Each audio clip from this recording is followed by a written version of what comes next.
Hi, I'm Jerry Grattan, CPO and co-founder at Trailblaze Partners. And today in our Leadership Nudge, we're going to dive in to the topic of team dynamics and what makes some teams crumble under pressure and others seem to perform at the highest level. The model that we're going to use to dive into this topic is Patrick Lencioni's 5 Dysfunctions of a Team. Now, there's a book called 5 Dysfunctions of a Team that goes along with this, but the model itself is what really holds true today. This came out in the early 2000s, but it is still so relevant, and it's one of those foundational models that everyone really should learn about and apply into their leadership style. So let's unpack the model and talk a little bit about these 5 dysfunctions. Now, you may be asking yourself, why dwell on the negative? Why the 5 dysfunctions of a team? Why not the 5 things that teams should do to be really high performing? But it's through understanding the dysfunctions that we can then figure out what we need to do in order to overcome that. And that's what I'm going to do. I'm going to go through from the foundational level to the peak of the 5 dysfunctions. What are those dysfunctions and why are they so important to overcome to become a high-performing team? All right, let's get started. So at the base of the pyramid, the foundational dysfunction to overcome is the absence of trust. And if you think about a really high-performing team, they look to their left and their right, and they can trust the person next to them. They know that that person's going to do their part, can be relied on, can be counted on.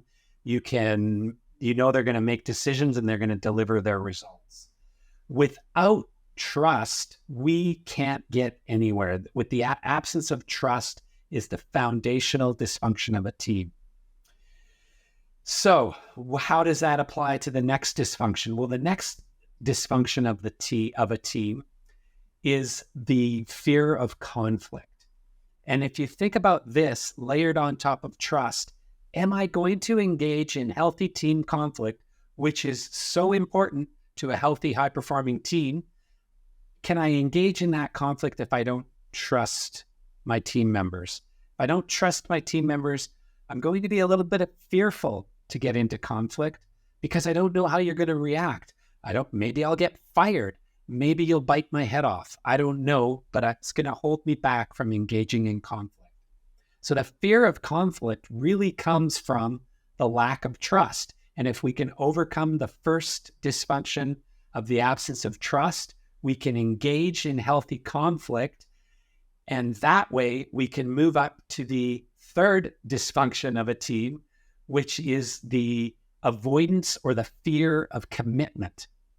Now, again, if we go from bottom up, we trust each other, we engage in healthy conflict, I'm much more likely to commit to the plan, to the idea, to the approach that we all decide to together through having that healthy conflict, getting all of our perspectives on the table. And then we can commit to that plan. But we're only going to commit to that plan if we feel like we've had a part in it. And we only feel like we've had a part in it if we've engaged in healthy conflict. So absence of trust, avoidance of or fear of conflict, lack of commitment, and that then leads us to the fourth dysfunction of a team, which is the avoidance of accountability. Now, think about that one. If I'm committed to a plan that I feel I had a part in, my perspective was on the table and it was considered, and I commit to it, I'm way more likely to hold myself accountable and to allow others to hold me accountable to doing my part. Without those other, overcoming those other dysfunctions, we really won't look around the table and be truly accountable and hold each other accountable. So the fourth dysfunction of a team is the lack of accountability. And it can be overcome by working through the other dysfunctions of a team until we finally get to the peak, the pinnacle of the 5 dysfunctions, which is the inattention to team results or team objectives.